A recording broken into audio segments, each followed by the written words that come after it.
बात करते हैं एमसीक्यू नंबर 14 की बात करते हैं।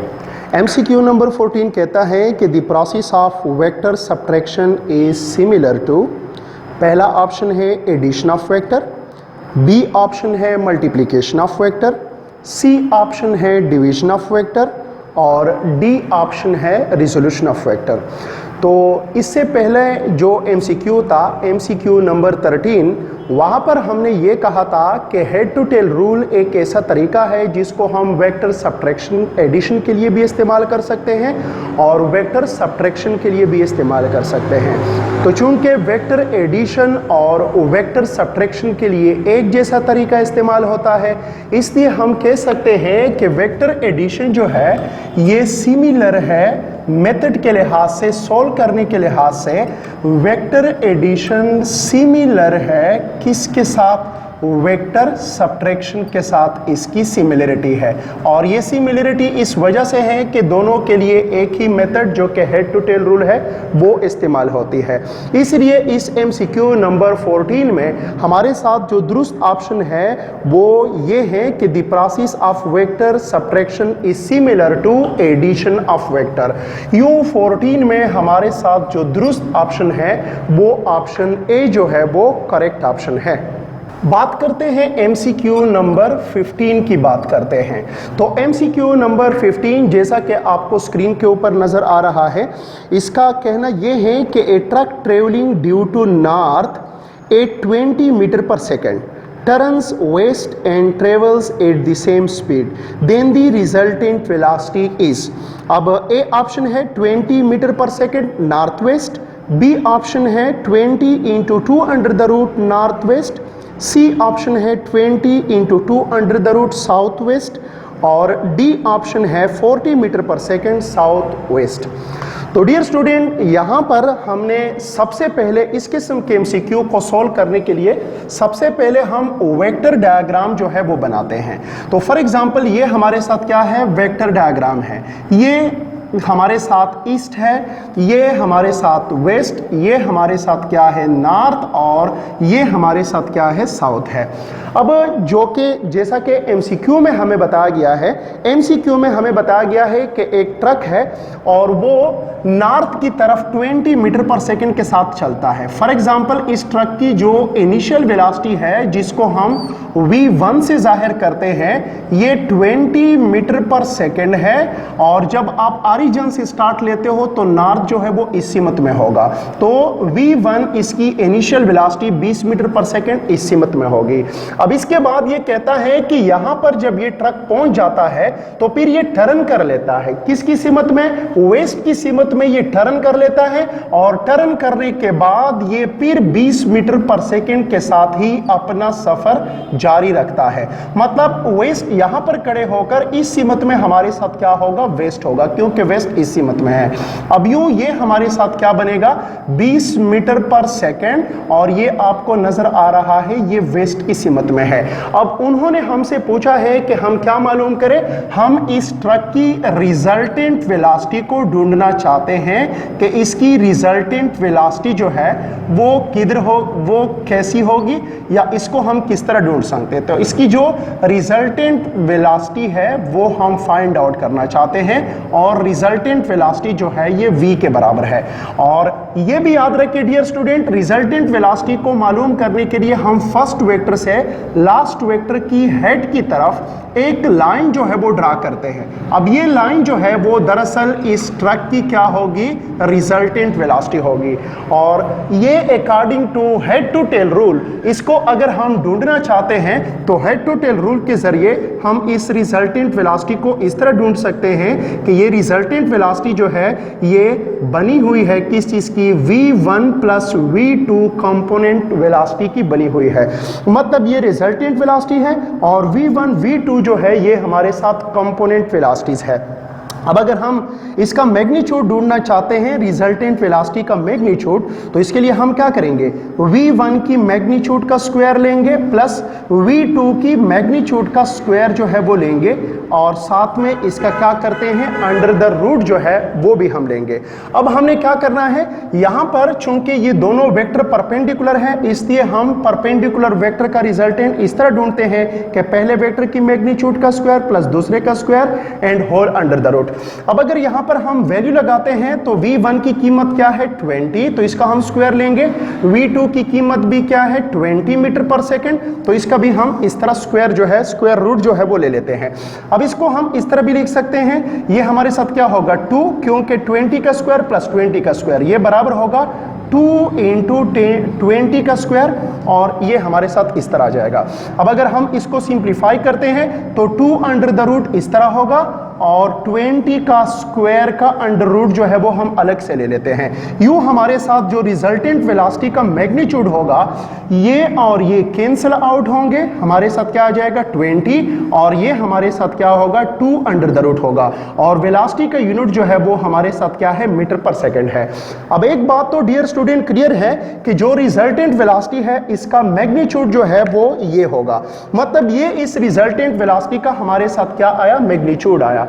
लेकिन इस रिजल्टेंट वेलोसिटी का डायरेक्शन कौन सा है, तो डियर स्टूडेंट आप देख रहे हैं रिजल्टेंट वेलोसिटी इस सीमत में है, जो कि वेस्ट और नॉर्थ के दरमियान एक लाइन है, इसलिए इस रिजल्टेंट वेलोसिटी का जो डायरेक्शन होगा वो नॉर्थ वेस्ट के माबैन होगा। इसलिए हम कह सकते हैं कि जो रिजल्टेंट वेलोसिटी का मैग्नीट्यूड है वो ये होगा, और रिजल्टेंट वेलोसिटी जो है वो स्ट्रेट लाइन होगी between the north direction and west direction, तो ये बिटवीन नॉर्थ एंड वेस्ट होगी। और इस लिहाज से यहां पर जो हमारे साथ दुरुस्त ऑप्शन है वो हमारे साथ बी ऑप्शन जो है वो करेक्ट ऑप्शन है, क्योंकि बी ऑप्शन में हमें 20 इंटू 2 अंडर द रूट और नॉर्थ वेस्ट डायरेक्शन जो है वो हमें दिया गया है, इसलिए 15 में हमारे साथ जो दुरुस्त ऑप्शन होगा वो ऑप्शन बी करेक्ट ऑप्शन होगा।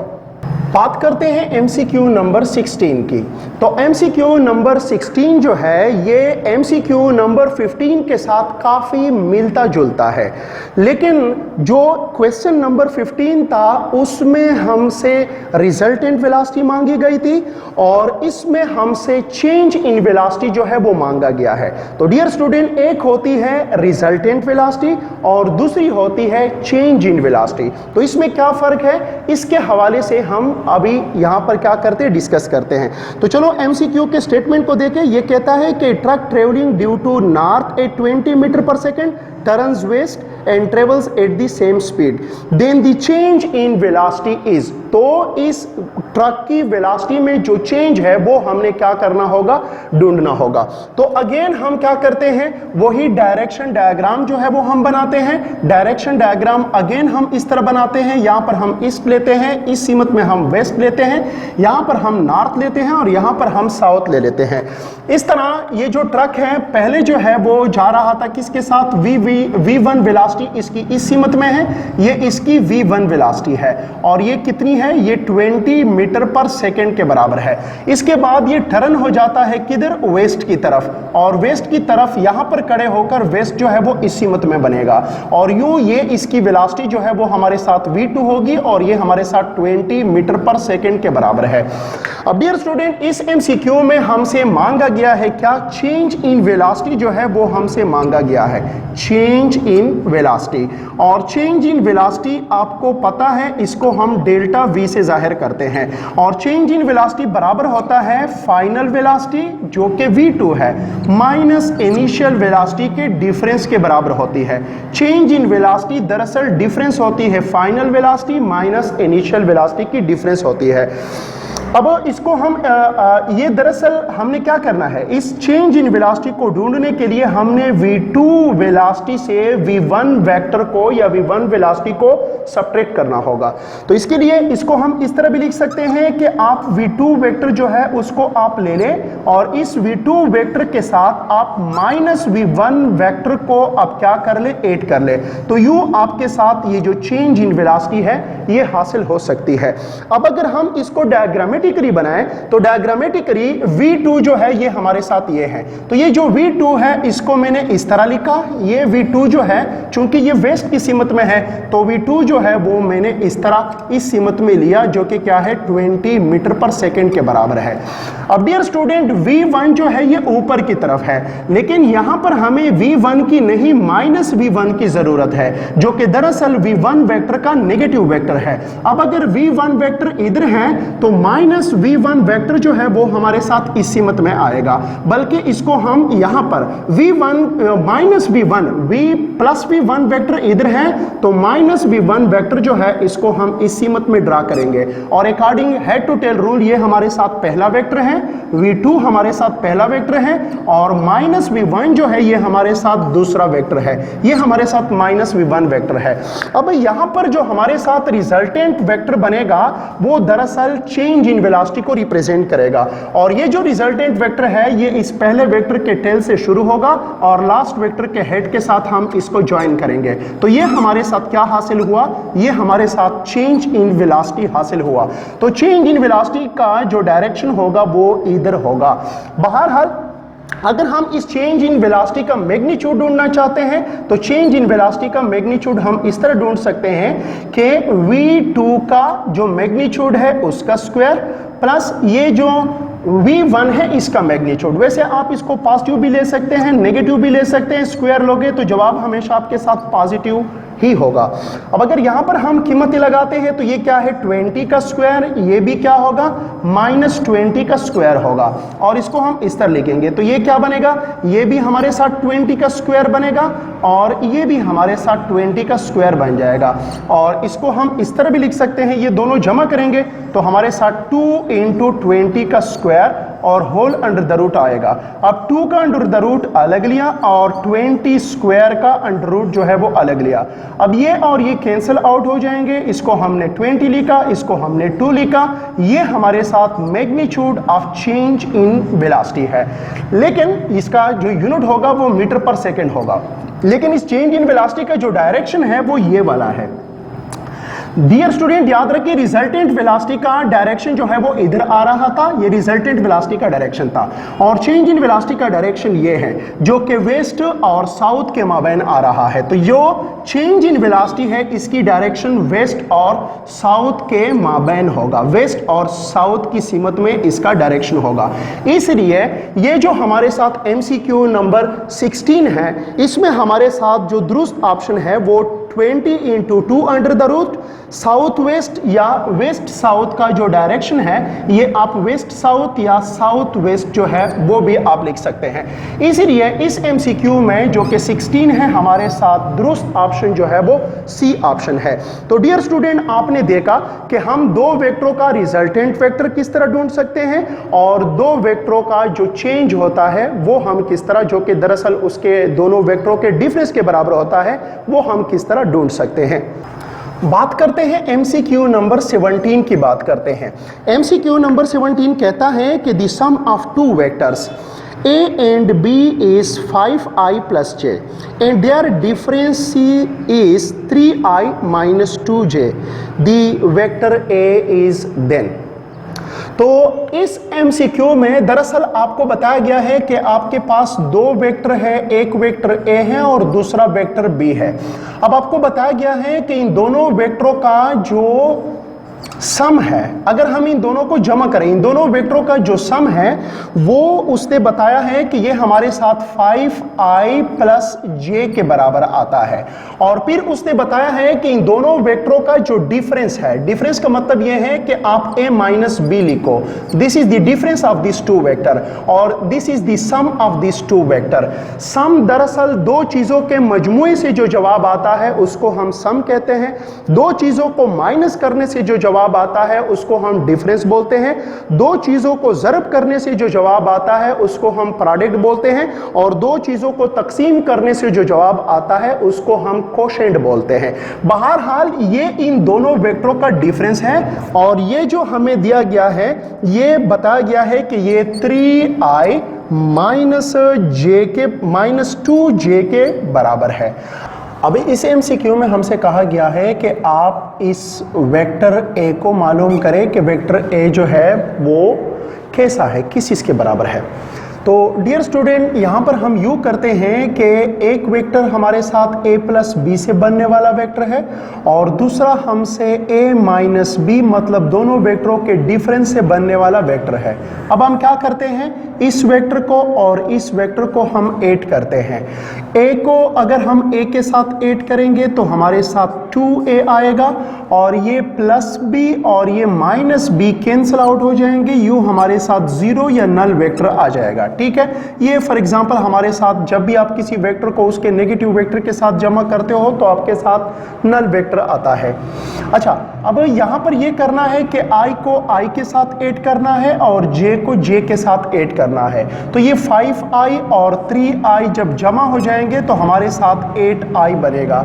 इसी तरह यहाँ पर कोफिशिएंट जो है वो हमारे साथ 1 है, तो 1j माइनस 2j जो है ये माइनस j के बराबर हो जाएंगे। अब अगर नल वेक्टर इसमें ऐड हो जाएगा तो इसके ऊपर कोई भी फर्क नहीं पड़ेगा, ये हमारे साथ 2a बनेगा, ये 8i है और ये हमारे साथ माइनस j बना। अब दोनों साइड को 2 पर डिवाइड करते हैं, इसको भी 2 पर डिवाइड करते हैं, ये और ये कैंसिल आउट हो जाएंगे और हमारे साथ जो वेक्टर a बनेगा ये बराबर होगा, ये 2 इसके नीचे अलग लिखेंगे तो 8i डिवाइड बाई 2 बनेगा, माइनस इसके नीचे हम 2 जो है वो अलग से लिख देते हैं।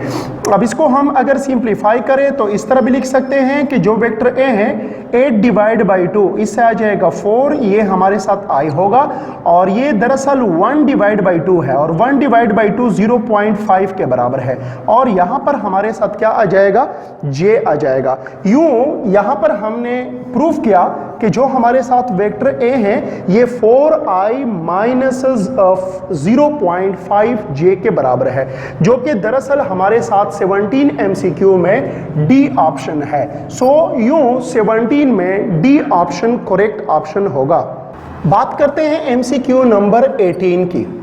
अब MCQ नंबर 18 हमें क्या बताता है? MCQ नंबर 18 कहता है कि the resultant of two vectors of magnitude 2 and 3 is 1, the angle between them is, पहला ऑप्शन है 30 डिग्री, बी ऑप्शन है 90 डिग्री, सी ऑप्शन है 120 डिग्री और डी ऑप्शन है 180 डिग्री। तो यहाँ पर हमें एक वेक्टर दिया गया है जिसका मैग्नीट्यूड 2 है, 2 सेंटीमीटर हो सकता है, न्यूटन हो सकता है, कोई भी यहाँ पर यूनिट होगा।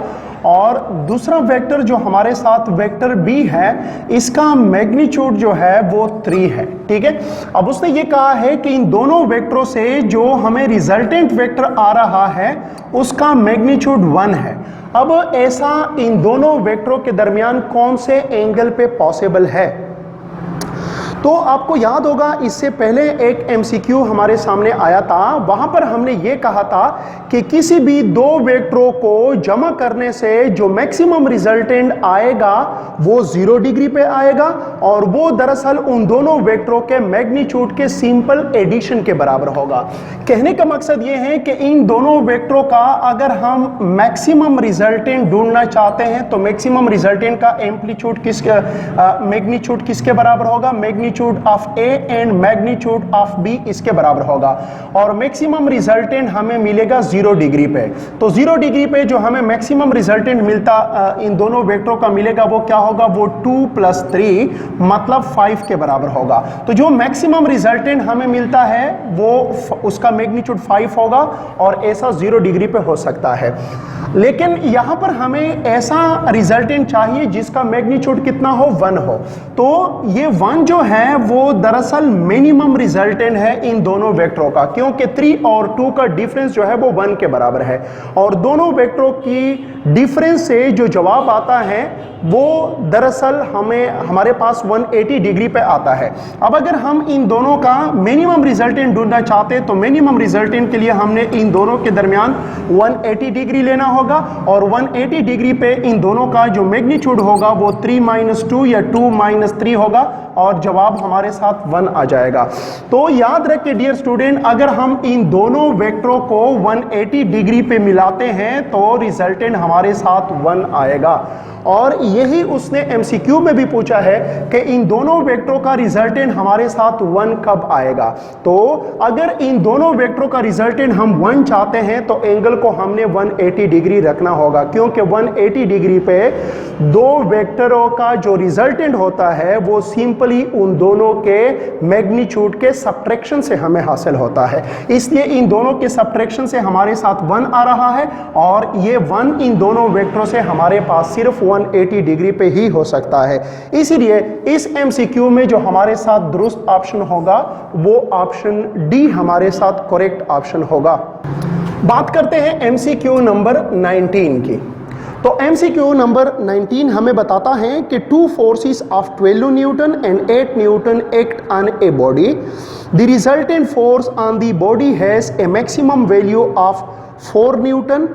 बी ऑप्शन है 0 न्यूटन, सी ऑप्शन है 20 न्यूटन और डी ऑप्शन है 8 न्यूटन। तो ये भी प्रीवियस एमसीक्यू के साथ काफ़ी मिलता जुलता है। इसमें हमें बताया गया है कि एक बॉडी पर एक फोर्स अमल कर रहा है जो कि 12 न्यूटन के बराबर है और दूसरा फोर्स भी इसी बॉडी के ऊपर अमल कर रहा है, उसका मैग्नीट्यूड जो है वो 8 न्यूटन है। अब उसने कहा है कि हम इन दोनों वेक्टरों का जो मैक्सिमम रिजल्टेंट होगा वो कितना होगा, मतलब इन दोनों फोर्सेस का जो मैक्सिमम रिजल्टेंट बनता है वो हमने ढूंढना है, उसकी वैल्यू कितनी होगी। तो डियर स्टूडेंट याद रखें, जब भी हमारे साथ एक ऐसा फोर्स जिसका मैग्नीट्यूड 12 न्यूटन हो और एक ऐसा फोर्स जिसका मैग्नीट्यूड 8 न्यूटन हो, उससे हासिल होने वाला जो रिजल्टेंट फोर्स होगा उसका मैग्नीट्यूड दरअसल उन दोनों के सिंपल एडिशन के बराबर होगा, क्योंकि मैक्सिमम रिजल्ट के लिए हमने एंगल को 0 डिग्री लेना होता है और 0 डिग्री पे जो हमारे साथ इन दोनों का रिजल्टेंट आएगा वो दरअसल इन दोनों के सिंपल मजमूए के बराबर होगा। तो मैक्सिमम रिजल्टेंट हमारे साथ सिंपली इन दोनों को जमा करने से आता है और ये तब होता है जब हम दोनों वेक्टरों को 0 डिग्री पे लेते हैं। देखिए अगर ये हमारे साथ F1 वेक्टर है, ये कितना है 12 न्यूटन है और इसी सीमत में मैंने दूसरा वेक्टर भी ड्रा किया F2, ये कितना है 8 न्यूटन है।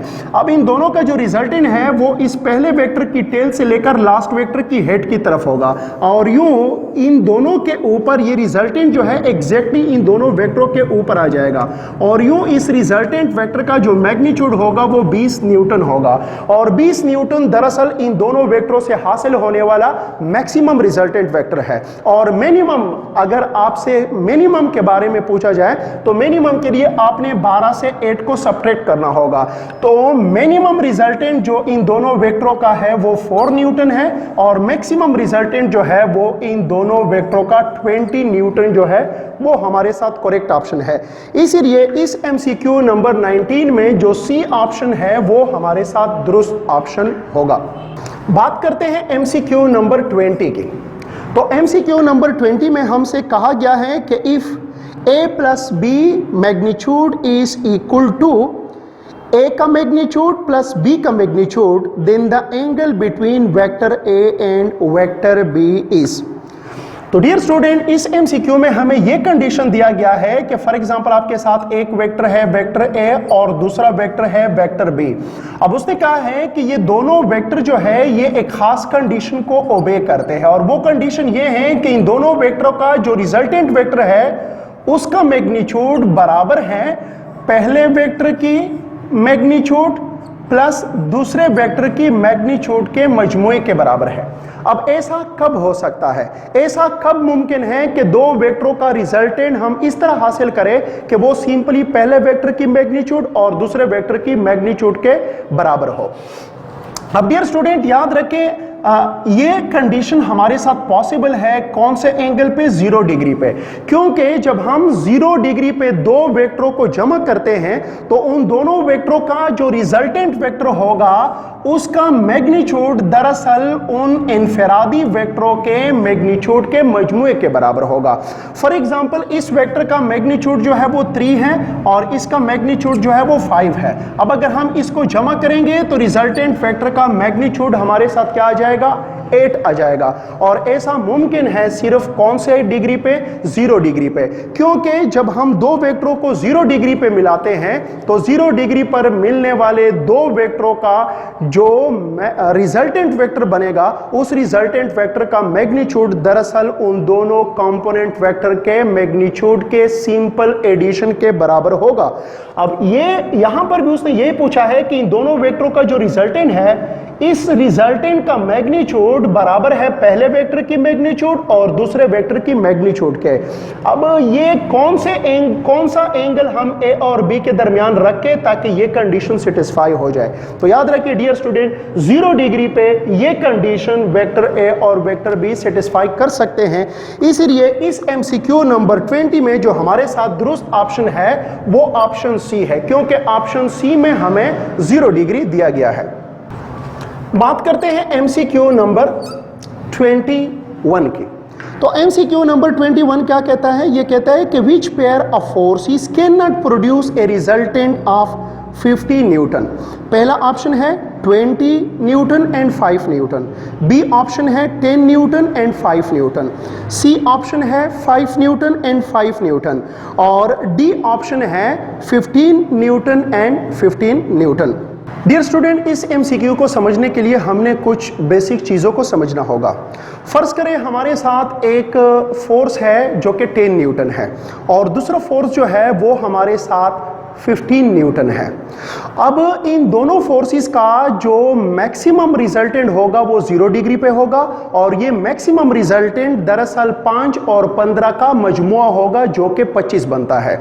इसी तरह इस 10 और 15 का जो मिनिमम रिजल्टेंट होगा वो 15 और 10 के सब्ट्रैक्शन के बराबर होगा, और 15 और 10 का जो डिफरेंस है वो फॉर एग्जांपल 15 और 10 का जो डिफरेंस है वो 5 न्यूटन के बराबर है। तो कहने का मकसद यह है कि 10 न्यूटन फोर्स और 15 न्यूटन फोर्स से हमारे साथ जो कम से कम फोर्स हासिल होगा वो 5 न्यूटन होगा जो कि 180 डिग्री पे होगा, और जो ज्यादा से ज्यादा फोर्स हासिल होगा वो 25 न्यूटन के बराबर होगा जो कि 0 डिग्री के बराबर होगा।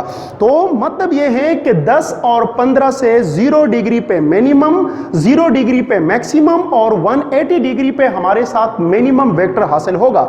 लेकिन अब सवाल यह है कि अगर एंगल 0 डिग्री से ज्यादा है और 180 डिग्री के से कम है, मतलब 120 डिग्री है या फॉर एग्जांपल 60 डिग्री है या 30 डिग्री है, मतलब एंगल 0 और 180 के माबैन है, तो याद रखें ऐसी सूरत में इस 10 और 15 न्यूटन फोर्स से हासिल होने वाला जो रिजल्टेंट वेक्टर होगा वो भी 5 न्यूटन और 25 न्यूटन के माबैन कोई भी वैल्यू इसकी होगी। फॉर एग्जांपल ये 20 भी हो सकता है, 18 न्यूटन भी हो सकता है, 15 न्यूटन भी हो सकता है, 10 न्यूटन भी हो सकता है, 7 या 6 न्यूटन भी हो सकता है, डिपेंड करता है इन दोनों वेक्टरों के एंगल पे।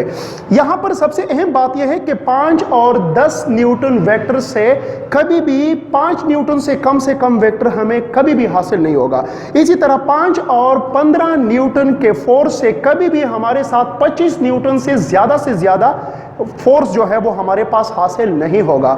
इसलिए 5 और 10 और 15 न्यूटन के फोर्स की जो मिनिमम वैल्यू है वो 5 न्यूटन है, और जो मैक्सिमम आखिरी हद तक वैल्यू है वो 25 न्यूटन के बराबर है। अब इसी आइडिया पर ये एमसीक्यू भी हमारे साथ है, और इस एमसीक्यू में हमें ऑप्शन ए दिया गया है। अब ऑप्शन ए में हमारे साथ 20 न्यूटन और 5 न्यूटन है।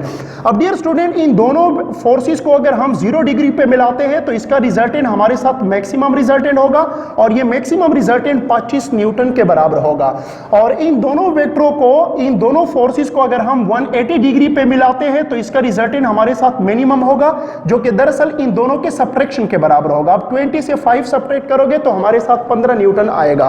कहने का मकसद यह है कि ये पेयर हमें 15 न्यूटन से लेकर 25 न्यूटन के दरमियान कोई भी रिजल्टेंट वेक्टर दे सकता है। इसी तरह अगर हम ऑप्शन बी की तरफ आ जाए तो ऑप्शन बी में हमें 10 न्यूटन और 5 न्यूटन दिए गए हैं। अब अगर हम इन दोनों को 0 डिग्री पे मिलाएंगे तो हमारे साथ मैक्सिमम रिजल्टेंट होगा जो कि 15 न्यूटन है, जो कि दरअसल इन दोनों के मजमुए के बराबर है। और अगर हम इन दोनों को 180 डिग्री पे मिलाएंगे तो इसका रिजल्टेंट हमारे साथ मिनिमम होगा, और ये मिनिमम रिजल्टेंट दरअसल इन दोनों के डिफरेंस के बराबर होगा जो कि 5 न्यूटन के बराबर होगा। कहने का मकसद यह है कि ये पेयर हमें 5 न्यूटन और 15 न्यूटन के माबैन कोई भी vector including 5 Newton including 15 Newton और इसके दरमियान जितने भी वैल्यू आ रहे हैं वो सारे के सारे वैल्यू हमें इस पेयर से हासिल हो सकते हैं। इस तरह 5 न्यूटन और 5 न्यूटन से जो मैक्सिमम रिजल्टेंट होगा वो 10 न्यूटन होगा और जो मिनिमम रिजल्टेंट होगा वो हमारे साथ 0 न्यूटन होगा। तो ये पेयर जो हमें कम से कम वैल्यू दे सकता है वो 0 है और जो ज्यादा से ज्यादा वैल्यू दे सकता है वो दरअसल 10 है। और वहां पर हमसे पूछा गया है कि इनमें से कौन सा पेयर है जो हमें 15 न्यूटन फोर्स नहीं दे सकता। तो दरअसल यही एक ऐसा पेयर है जो हमें ज्यादा से ज्यादा 10 न्यूटन फोर्स दे सकता है। इससे ज्यादा हमें ये 10 न्यूटन से ज्यादा मैग्नीट्यूड वाला फोर्स ये पेयर हमें नहीं दे सकता। इसलिए इस एमसीक्यू में हमारे साथ जो सी ऑप्शन है वो करेक्ट ऑप्शन है। वैसे 15 न्यूटन और 15 न्यूटन से हासिल होने वाला मैक्सिमम वेक्टर जो मैग्नीट्यूड वाला वेक्टर जो होगा वो 30 न्यूटन का होगा और जो मिनिमम का होगा वो 0 न्यूटन का होगा। मतलब ये पेयर भी हमें 0 न्यूटन से लेकर 30 न्यूटन के माबैन कोई भी रिजल्टेंट वेक्टर दे सकता है। अब इससे भी हमें 15 न्यूटन का रिजल्टेंट हासिल हो सकता है, इससे भी हमें 15 न्यूटन का रिजल्टेंट हासिल हो सकता है, इससे भी हमें 15 न्यूटन का रिजल्टेंट हासिल हो सकता है, लेकिन इस पेयर से हमें 15 न्यूटन का रिजल्टेंट हासिल नहीं होगा। बात करते हैं एमसीक्यू नंबर 22 की। तो एमसीक्यू नंबर 22 कहता है कि a vector of magnitude 3 can not be added to a vector of magnitude 4 so that the magnitude of the resultant is, पहला ऑप्शन है 0, बी ऑप्शन है 1, सी ऑप्शन है 3 और 5 डी ऑप्शन में हमारे पास क्या है 5 है।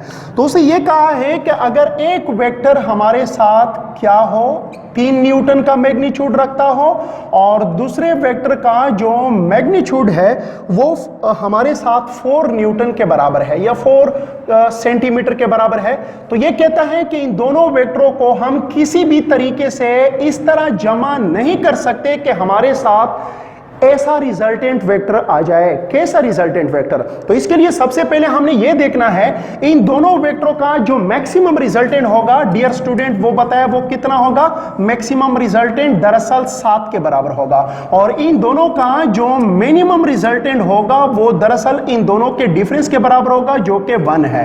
कहने का मकसद ये है कि ये दोनों वेक्टर हमें 1 से लेकर 7 तक के वैल्यू का कोई भी रिजल्टेंट दे सकता है, लेकिन इन दोनों वेक्टरों से हम किसी भी तरीके से ऐसा रिजल्टेंट हासिल नहीं कर सकते जिसका मैग्नीट्यूड क्या हो 0 हो, क्योंकि 0 1 से क्या है कम है और इन दोनों से हासिल होने वाला जो कम से कम वेक्टर है उसकी मैग्नीट्यूड 1 होगा। ये हमें 1 से कम रिजल्टेंट वाला वेक्टर नहीं दे सकता। इसलिए इस एमसीक्यू नंबर 22 में जो दुरुस्त ऑप्शन है वो ऑप्शन ए जो है वो हमारे साथ करेक्ट ऑप्शन होगा। एमसीक्यू नंबर 23, एमसीक्यू नंबर 23 कहता है कि the resultant of the sum of a vector with its negative vector is 0, B option है यूनिट वेक्टर, सी ऑप्शन है मैग्नीट्यूड ऑफ ए वेक्टर और डी ऑप्शन है हमारे साथ नल वेक्टर। तो इस सवाल में बुनियादी तौर पर आपसे कहा गया है कि जब भी हम किसी वेक्टर को, फॉर एग्जांपल एक वेक्टर है हमारे साथ वेक्टर ए, उन्होंने कहा है कि अगर हम इस वेक्टर ए को जमा करते हैं वेक्टर ए के नेगेटिव वेक्टर के साथ तो इन दोनों को सम करने से, इन दोनों को जमा करने से जो हमारे साथ जवाब आएगा वो किस चीज के बराबर होगा। तो मुख्तलिफ ऑप्शन जो है वो हमें दिए गए हैं, तो चलो इसको ट्राई करते हैं। ये फॉर एग्जांपल ए जो है ये हमारे साथ फर्स्ट वेक्टर है और माइनस ए जो है ये हमारे साथ दूसरा वेक्टर है। This is first vector, this is second vector. अब अगर हम इन दोनों को जमा करते हैं तो आपको पता है अगर ये 5 है तो ये -5 होगा, तो ये कैंसिल आउट होंगे। अगर ये 10 है तो ये -10 होगा, ये भी कैंसिल आउट होंगे। यूं हमारे साथ जवाब क्या होगा 0 होगा और 0 की वजह से हमारे साथ जो दुरुस्त ऑप्शन होगा नहीं, ए ऑप्शन जो है वो दुरुस्त ऑप्शन नहीं है। इन दोनों से हासिल होने वाला जो रिजल्टेंट वेक्टर होगा उसका मैग्नीट्यूड बेशक 0 हो, लेकिन याद रखें वेक्टर जमा वेक्टर हमेशा वेक्टर होता है और वेक्टर माइनस वेक्टर भी हमेशा वेक्टर होता है। अब वेक्टर माइनस वेक्टर से हमें वेक्टर ही हासिल होगा, लेकिन ये कैसा वेक्टर है जिसका मैग्नीट्यूड क्या है, 0 है। इसलिए ये हमारे साथ जो दुरुस्त ऑप्शन होगा वो 0 ऑप्शन दुरुस्त नहीं होगा, बल्कि 0 वेक्टर या नल वेक्टर जो है वो हमारे साथ दुरुस्त ऑप्शन है। इसलिए 23 में डी ऑप्शन जो है वो हमारे साथ करेक्ट ऑप्शन है, क्योंकि वेक्टर माइनस वेक्टर से बी वेक्टर हासिल होगा और वेक्टर जमा वेक्टर से बी वेक्टर हासिल होगा। लेकिन यहां पर हमारे पास एक ऐसा वेक्टर हासिल हो रहा है जिसका मैग्नीट्यूड क्या है, 0 है। अब 0 मैग्नीट्यूड वाला एक स्पेशल किस्म का वेक्टर है जिसको हम नल वेक्टर या 0 वेक्टर का नाम देते हैं। Question number 24। अब क्वेश्चन नंबर 24 कहता है कि which pair of the following forces will never give a resultant of 2 Newton. अब ये कहता है कि इनमें से कौन सा ऐसा पेयर है जो हमें 2 न्यूटन रिजल्टेंट वेक्टर नहीं दे सकता। अब पहला ऑप्शन है हमारे साथ 2 न्यूटन 2 न्यूटन। अब 2 न्यूटन और 2 न्यूटन का जो मैक्सिमम होगा वो 4 होगा और जो मिनिमम रिजल्टेंट होगा वो 0 होगा। चूंकि 2 जो है वो 0 और 4 के माबैन आता है, इसलिए पहला पेयर जो है वो उससे हमें रिजल्टेंट वेक्टर 2 हासिल हो सकता है। आते हैं बी ऑप्शन की तरफ। अब बी ऑप्शन में हमारे साथ क्या है, 1 न्यूटन एंड 1 न्यूटन। अब ये जो 1 न्यूटन और 1 न्यूटन है इसका मैक्सिमम रिजल्टेंट वेक्टर जो है वो 2 न्यूटन होगा और जो मिनिमम रिजल्टेंट वेक्टर होगा वो 0 न्यूटन होगा। चूंकि 0 और 2 के माबैन 2 इंक्लूड है, इसलिए ये ऑप्शन भी हमें 2 न्यूटन का रिजल्टेंट वेक्टर दे सकता है। सी ऑप्शन की तरफ आ जाए। अब सी ऑप्शन में हमारे साथ 1 और 3, 1 न्यूटन और 3 न्यूटन है। अब 1 न्यूटन और 3 न्यूटन का भी जो मैक्सिमम रिजल्टेंट वेक्टर होगा वो 4 न्यूटन होगा और जो मिनिमम रिजल्टेंट वेक्टर होगा वो 2 न्यूटन होगा। चूंकि ये पेयर भी हमें 2 न्यूटन रिजल्टेंट वेक्टर दे सकता है, इसलिए ये ऑप्शन भी फिलहाल रिक्वायर्ड ऑप्शन नहीं है। आते हैं ऑप्शन डी की तरफ। अब ऑप्शन डी में हमें दिए गए हैं 2 फोर्सेस, 1 न्यूटन एंड 3 न्यूटन। अब 1 न्यूटन और 3 न्यूटन का जो रिजल्टेंट वेक्टर होगा, 1 न्यूटन, डी ऑप्शन में हमें दिया गया है 1 न्यूटन एंड 4 न्यूटन। अब 1 न्यूटन और 4 न्यूटन का जो मैक्सिमम रिजल्टेंट होगा वो 5 होगा और 1 न्यूटन और 4 न्यूटन का जो मिनिमम रिजल्टेंट होगा वो 3 होगा। मतलब 1 और 4 न्यूटन हमें 5 न्यूटन और 3 न्यूटन के माबैन कोई भी जवाब दे सकता है। अब चूंकि 3 और 5 के माबैन 2 नहीं आ रहा, इसलिए 1 न्यूटन और 4 न्यूटन का फोर्स कभी भी हमें 2 न्यूटन का फोर्स जो है वो नहीं दे सकता। इसलिए 24 ऑप्शन में डी ऑप्शन जो होगा वो करेक्ट ऑप्शन होगा। बात करते हैं एमसीक्यू नंबर 25 की। तो एमसीक्यू नंबर 25 कहता है कि what is the angle between vector A and vector B for which A plus B modulus is equal to A minus B modulus। तो डियर स्टूडेंट, ये कहता है कि आपके पास 2 वेक्टर है, एक है वेक्टर A और दूसरा वेक्टर जो है वो वेक्टर B है। कंडीशन आपको ये दिया गया है कि जो वेक्टर A और वेक्टर B से एडिशन से जो रिजल्टेंट वेक्टर बनता है उसका मैग्नीट्यूड और A और B के डिफरेंस से जो रिजल्टेंट वेक्टर बनता है इसका मैग्नीट्यूड आपस में क्या है, बराबर है। अब हमने वो एंगल ढूंढनी है जिस एंगल पर ये दोनों वेक्टर इस कंडीशन को सेटिस्फाई करते हैं, इस कंडीशन को ओबे करते हैं। अब डियर स्टूडेंट, इस एमसीक्यू को सोल्व करने के हमारे साथ 2 तरीके हैं। पहला तरीका तो ये है कि हम इसको ग्राफिकली सोल्व करते हैं। तो ग्राफिकली इसको हम किस तरह सोल्व करते हैं, फॉर एग्जांपल ये हमारे साथ क्या है, ये हमारे साथ वेक्टर A है और ये हमारे साथ वेक्टर B है और ये इन दोनों का हेड टू टेल रूल के मुताबिक क्या होगा, रिजल्टेंट वेक्टर होगा। और इस लकीर की, इस लाइन की जो लंबाई है वो दरअसल इन दोनों वेक्टरों की जो रिजल्टेंट वेक्टर है उसका मैग्नीट्यूड होगा। अब अगर इसको मैं इस तरह ले लूं कि ये हमारे साथ वेक्टर A है, वेक्टर A, और इस वेक्टर A के साथ मैं इस वेक्टर B की बजाय माइनस ऑफ B जो है वो ऐड करूं, ठीक है। तो अब जो हमारे साथ रिजल्टेंट होगा वो पहले वेक्टर के टेल से लास्ट वेक्टर के हेड की तरफ इस तरह होगा। तो ये हमारे साथ, ये जो हमारे साथ वेक्टर है ये हमारे साथ A को ए के साथ हमने जमा किया माइनस बी वेक्टर को, मतलब ये वेक्टर दरअसल हमारे साथ ए माइनस बी के बराबर है, और इस लाइन का जो लेंथ है वो दरअसल इस रिजल्टेंट वेक्टर का जो कि ए माइनस बी है इसके मैग्नीट्यूड को रिप्रेजेंट करता है।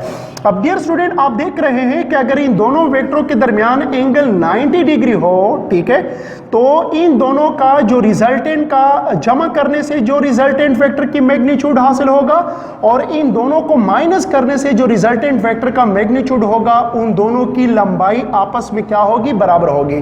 फर्ज करें ये 3 सेंटीमीटर है, ये 4 सेंटीमीटर है, तो ये 5 सेंटीमीटर होगा। इस तरह अगर ये 3 सेंटीमीटर है, ये -4 सेंटीमीटर है, तो भी ये 5 सेंटीमीटर होगा।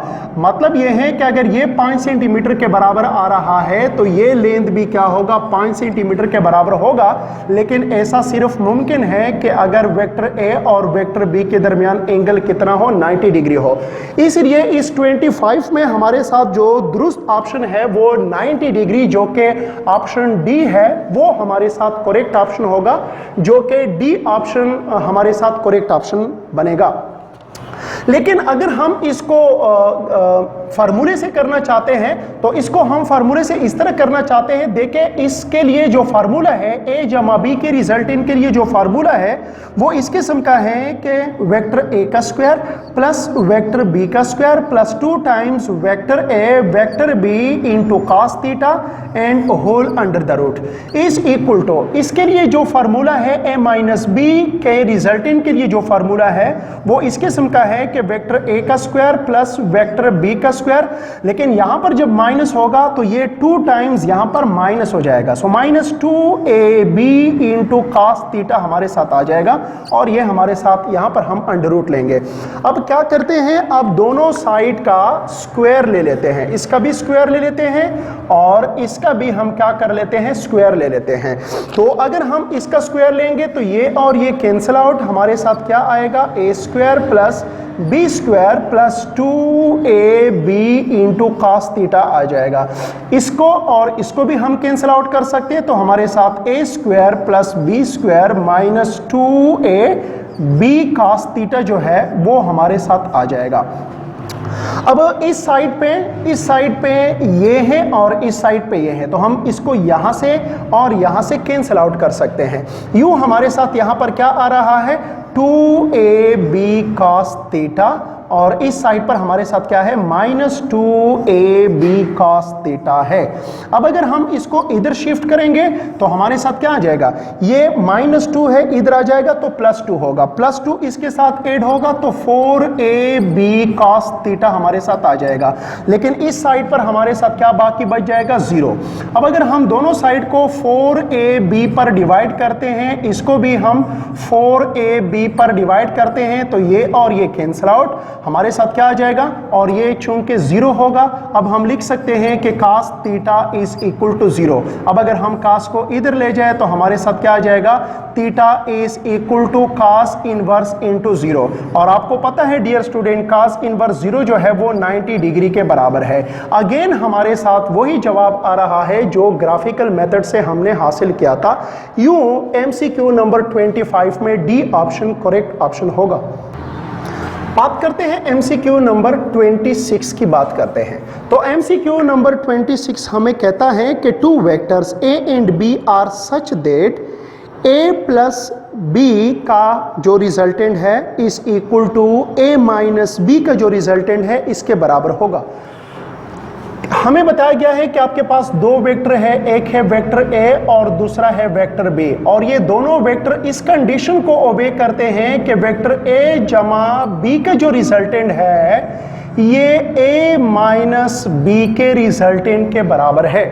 मतलब जो वेक्टर इन दोनों को जमा करने से हासिल हो रहा है वही वेक्टर इन दोनों वेक्टरों को सब्ट्रैक्ट करने से भी हमें हासिल होगा। तो डियर स्टूडेंट याद रखिए, अगर हम 2 वेक्टरों को, अगर ये दोनों वेक्टर नॉन जीरो है, अगर ये भी 0 वेक्टर नहीं है, ये भी 0 वेक्टर नहीं है, तो ये 2 वेक्टर कभी भी इस कंडीशन को ओबे नहीं करेंगे। तो याद रखिए, अगर वेक्टर ए और vector B non zero vector है तो नॉन जीरो वेक्टर की सूरत में कभी भी a plus B is equal to vector a minus B की कंडीशन कभी भी सेटिस्फाई नहीं होगा।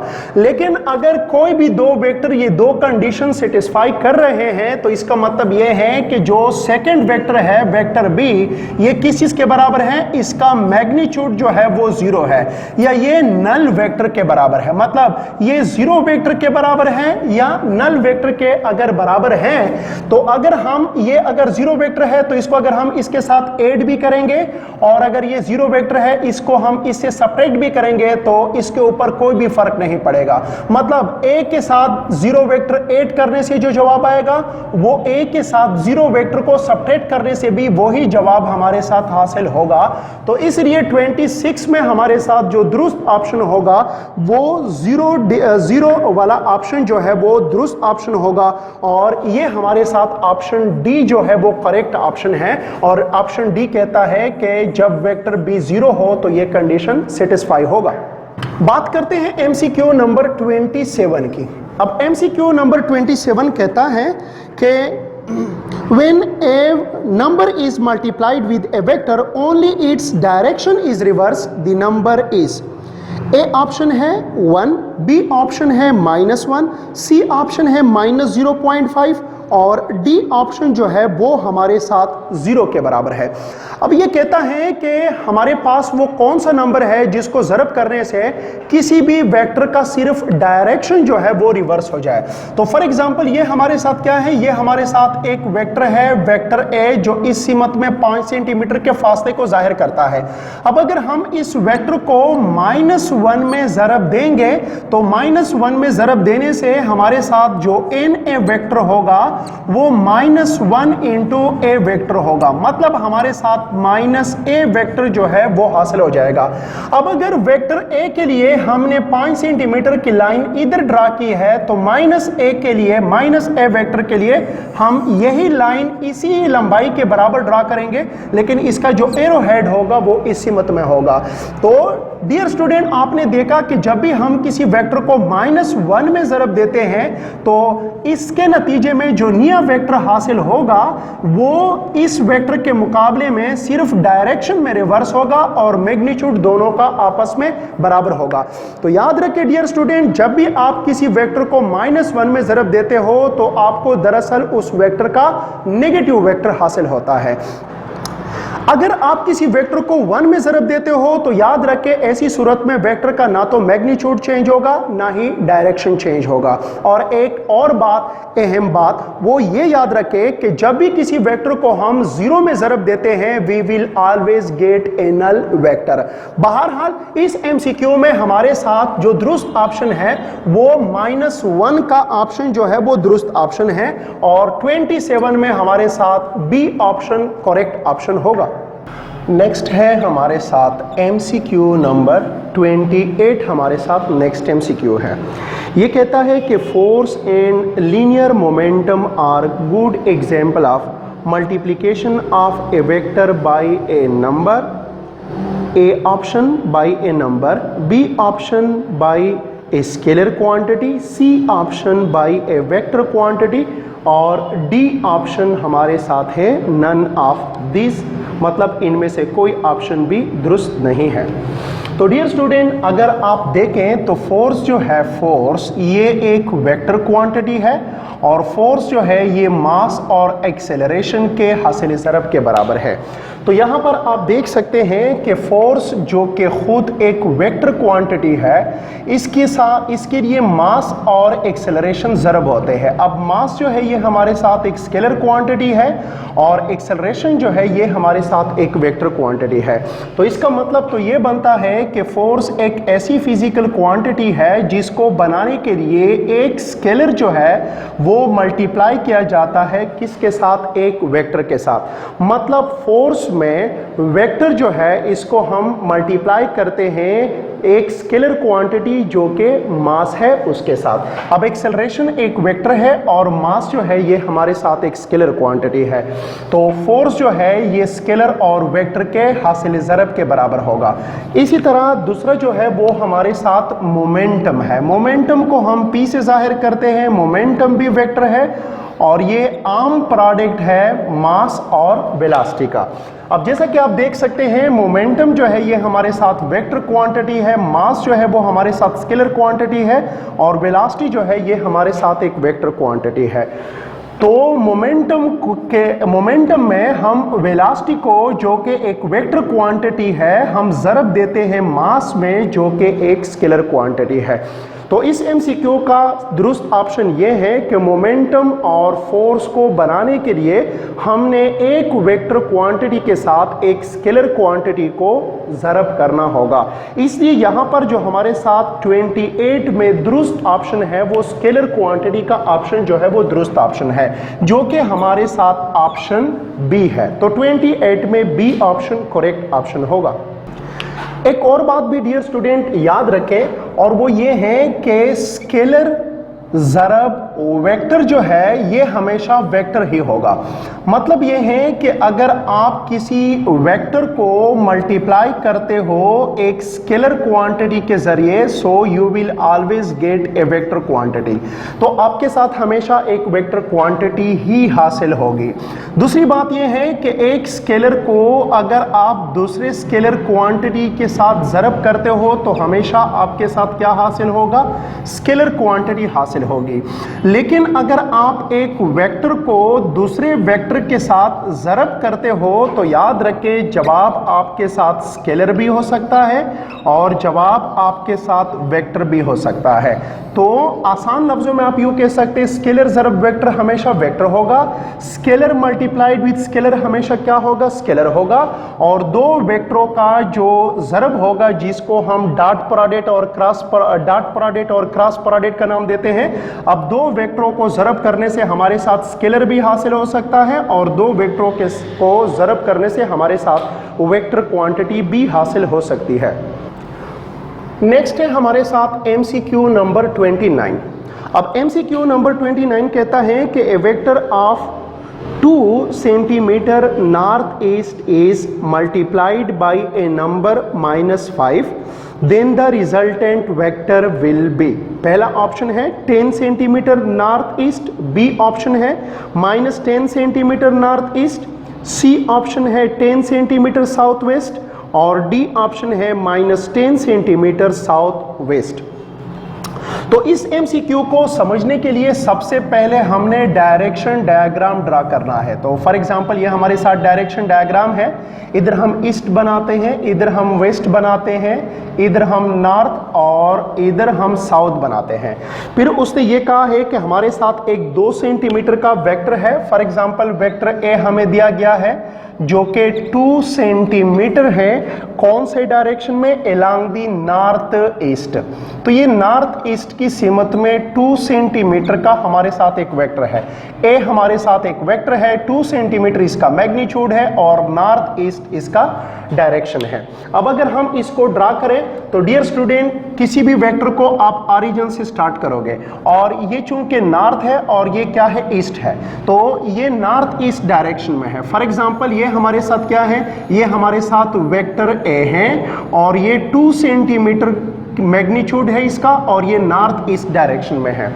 अब इसके बाद उसने पूछा है कि अगर आप इस वेक्टर ए को -5 में ज़रब दे दो, मतलब n जो है वो हमारे साथ क्या है? -5 है, तो निया हासिल होने वाला वेक्टर जो है वो कितना होगा और उसकी डायरेक्शन कौन सा होगा? अब अगर हम एन ए वेक्टर को ढूंढना चाहते हैं तो एन ए वेक्टर हमारे साथ इस तरह होगा। n की जगह पर हम लिखेंगे -5 और ए की जगह पर हम लिखेंगे 2 सेंटीमीटर नॉर्थ ईस्ट जो है वो लिखेंगे, नॉर्थ ईस्ट हम लिखेंगे। अब अगर हमसे एन ए वेक्टर के बारे में पूछा गया है कि ये कितना होगा और इसकी डायरेक्शन क्या होगा, तो एन ए वेक्टर के लिए हम इन दोनों को ज़रब करते हैं। 5 मल्टीप्लाइड विद 2 से हमारे साथ आ जाएगा 10 सेंटीमीटर और ये हमारे साथ क्या होगा? नॉर्थ इनटू ईस्ट होगा।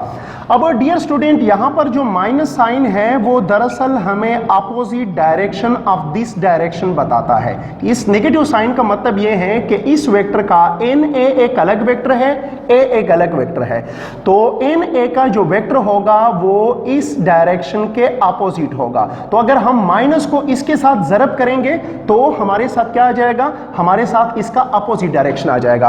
अब नॉर्थ ईस्ट हमारे साथ ये है और नॉर्थ ईस्ट का अपोजिट डायरेक्शन जो है वो हमारे साथ ये बनेगा, जो कि हमारे साथ साउथ वेस्ट है या वेस्ट साउथ जो है वो हमारे साथ आ सकता है। अब अगर हम इसको माइनस में ज़रब दे देते हैं तो ये हमारे साथ 10 सेंटीमीटर आ जाएगा और माइनस में ज़रब देने से नॉर्थ ईस्ट तब्दील हो जाएगा किस चीज़ में, साउथ वेस्ट में तब्दील हो जाएगा। तो एन ए जो कि हमारे साथ निया वेक्टर है ये 10 सेंटीमीटर साउथ वेस्ट की तरफ होगा। तो जो कि हमारे साथ क्या है, ऑप्शन सी जो है वो हमारे साथ करेक्ट ऑप्शन है। तो 29 में सी ऑप्शन हमारे साथ करेक्ट ऑप्शन है। अब यहां पर बात स्टूडेंट गलती ये करते हैं कि वो ऑप्शन डी को करेक्ट करते हैं। अब ऑप्शन डी इस तरह है कि -10 सेंटीमीटर साउथ इनटू वेस्ट। याद रखिए डियर स्टूडेंट, जब भी आप एक मर्तबा डायरेक्शन को रिवर्स कर लेते हो तो डायरेक्शन को रिवर्स करने के बाद माइनस नहीं लिखा जाता, ठीक है। तो चूंकि हमने ये डायरेक्शन रिवर्स किया तो डायरेक्शन को रिवर्स करने के बाद माइनस जो है वो क्या हो जाता है, खत्म हो जाता है। इसलिए ख्याल रखें ऑप्शन डी को आपने करेक्ट नहीं करना है बल्कि ऑप्शन सी जो है वो 29 में दुरुस्त ऑप्शन होगा। नेक्स्ट है हमारे साथ एमसीक्यू नंबर 30।